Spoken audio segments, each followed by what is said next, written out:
They say a man's greatest challenge is balancing the love for his wife and the respect for his mother.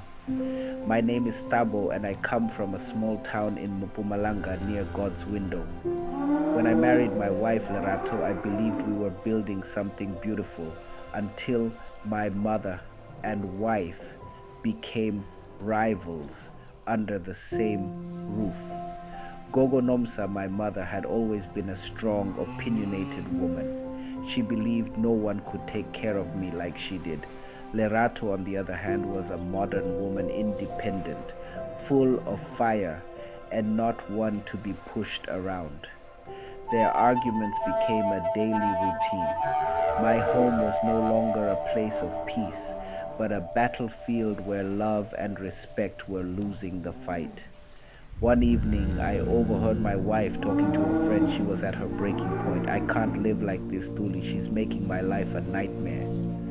The next morning, she left early without saying a word. I didn't know where she had gone, but my heart was heavy, desperate for a solution. Lerato went to see an old herbalist in Graskop.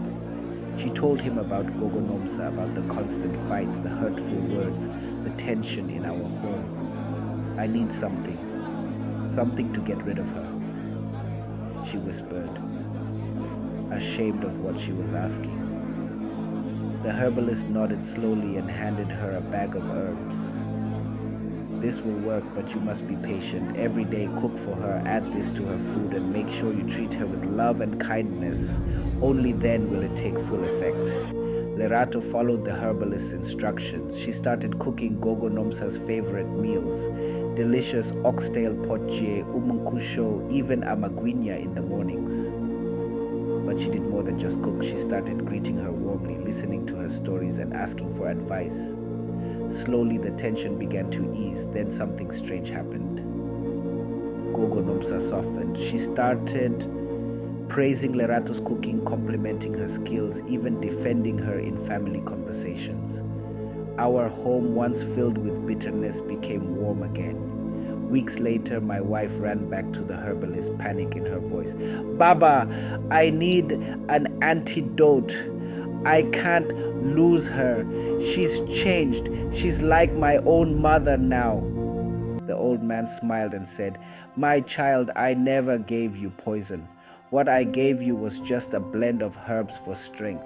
The real cure was your love, patience, and kindness. You changed her by changing how you treated her." When Lerato told me the story, I was speechless. Love, respect, and patience had healed wounds that once seemed impossible to fix. And so I learned an important lesson. Sometimes the poison we think we need is simply a test of the love we're willing to give. Love changes everything.